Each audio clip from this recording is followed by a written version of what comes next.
ایوانوں میں باطلوں کے سامنے، ظالموں کے سامنے. تو میرے عزیز دوستوں اور بزرگوں، آپ مجلس کو اپنائیے، آپ مجلس کو مضبوط کریے. آپ اسد الدین اویسی کا ساتھ مت دیجیے، آپ صابر بھائی کا ساتھ مت دیجیے، بلکہ آپ ایک مرتبہ اپنا ساتھ دیجیے. آپ ایک مرتبہ اپنا ساتھ دیجیے. علامہ اقبال نے کیا خوب کہا تھا اس شعر میں کہ اگر تو میرا نہ بن سکا تو اپنا بن. میں کیا کہا تھا علامہ اقبال نے کہ اپنے من میں ڈوب کر پا جا سراغ زندگی. تو اگر میرا نہ بن سکا تو اپنا تو بن. اور آخری بات کہ ہاں الزام مجھ پر لگتا ہے اور لگتا رہے گا، مگر الزام لگانے والوں یاد رکھو یہ دنیا فانی ہے.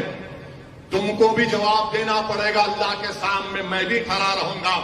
تم کو اللہ کے دربار میں ان الزامات کا جواب دینا پڑے گا. مجھے تمہارے الزام کی کوئی فکر نہیں. تم جتنا جی بھر کے الزام لگاتے لگاؤ. تم اپنے سیاسی آقاؤں کو خوش کرنے کے لیے، اپنے نمبرات کو بڑھانے کے لیے تم الزام لگا رہے ہو. میں جو کام کر رہا ہوں اللہ میرے دل کا حال جانتا ہے. میں اللہ کی خوشنودی کے لیے، اللہ کو راضی کرنے کے لیے، اپنا خاتمہ ایمان پہ کرنے کے لیے میں جدوجہد کر رہا ہوں. کامیابی آج نہیں ملی، کل ملے گی. اگر کل بھی نہیں ملے گی تو حشر کے میدان میں مجھے ملے گی انشاءاللہ تعالی. مجھے اپنے اعمال پر بھروسہ نہیں ہے، مجھے اللہ کی رحمت پر بھروسہ ہے، مجھے اللہ کی فضل پر بھروسہ ہے. اور یہی چیز ہے جو ہم کو یہاں تک لے کر آئی. اگر اسد الدین اویسی حیدرآباد کو چھوڑ کر گجرات کو آتا ہے، بہار کے سیمانچل کو جاتا ہے، راجستھان کو جاتا ہے، تو کیا چیز ہے؟ یہی چیز ہے کہ یہ وقت ایسا ہے کہ آپ کو جمہوریت میں اپنی آواز کو، اپنے نمائندوں کو کامیاب کرنا. لوگ بہت سی باتیں کرتے ہیں، ارے کیا کر لیں گے آپ.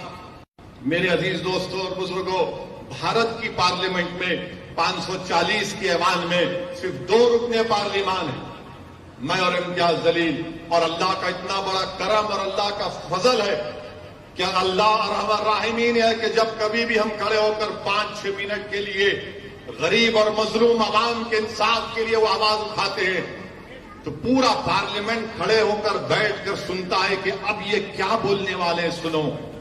میرے عزیز دوستوں بزرگوں، کیا گجرات کی ودھان سبھا میں ہم یہ مزاج نہیں پیدا کر سکتے؟ کیا گجرات کی ودھان سبھا میں جب آپ کے نمائندے جائیں گے تو آپ کی آواز، آپ کے مسائل، آپ کی تکلیف کا اظہار کریں گے، حکومت سے اس کا سوال جواب طلب کریں گے؟ مگر صرف ووٹ ڈالنا، ووٹ ڈالنا، ووٹ ڈالنے سے کچھ نہیں ہوتا. جیتنا اصل مقصد ہے. ہم صرف ووٹ ڈالنے والے بلکہ ووٹ لینے والے نہیں بن رہے. جب ووٹ لینے کا معاملہ آتا نہیں ہے، یہ بی ٹیم ہے، یہ فلاں ملا ہوا ہے، یہ ان سے ملا ہوا ہے، ان سے ملا ہوا ہے. میں آپ سے اپیل کر رہا ہوں کہ ان کے کوئی دلائل میں سچائی نہیں ہے. یہ صرف بوکھلاہٹ کا شکار ہو کر اپنی انانیت میں اور اپنی عزت اور اپنی طاقت کو، جو طاقت جو ان کو اللہ نے دی، وہ سمجھتے ہیں کہ اپنے لیے استعمال کریں گے.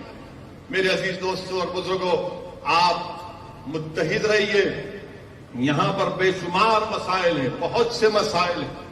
ابھی ہمارے کو بتایا گیا کہ ولی گجراتی کی خبر کو 2002 کے فسادات میں مسمار کر دیا گیا. جب کورٹ نے کہا کہ بناؤ تو وہاں پر کانگریس کی چیئرمین تھا، نہیں بنایا گیا، نہیں بنایا گیا. اب تو کانگریس پارٹی میں احمد پٹیل صاحب مرحوم کہ اس دنیا سے چلے جانے کے بعد تو کوئی نام کا بھی وہاں پر کوئی نہیں. مگر یہی لوگ ہیں، کمزور لوگ ہیں، ان کا کام صرف یہی ہے کہ الزام لگاؤ، یہ ڈراؤ، وہ بی ٹیم ہے، وہ فلاں ہے، امکا ہے. میرے عزیز دوستوں اور بزرگوں، آپ سے پھر سے کہہ رہا ہوں کہ آپ اپنے نمائندوں کو کامیاب کر سکتے ہیں. آپ متحد ہو جائیے، اپنے نمائندوں کو کامیاب کریے اور اللہ سبحانہ و تعالیٰ سے پوری امید رکھیے. ہم کو نا امید ہونے کی ضرورت نہیں ہے. اللہ قرآن میں فرماتا لا تقنطوا من رحمت اللہ، کہ میری رحمت سے مایوس مت ہو. یہ حالات ہیں، بدلیں گے حالات. یاد رکھیے آپ، جو دنیا میں آیا وہ جائے گا، وہ دنیا میں آیا وہ جائے گا ایک دن. اور ہم کو اللہ سے پوری امید رکھنی ہے. مجھے یہاں پر جب میں بیٹھا تھا تو مجھے بانی دیوبند کا ایک شعر یاد آیا.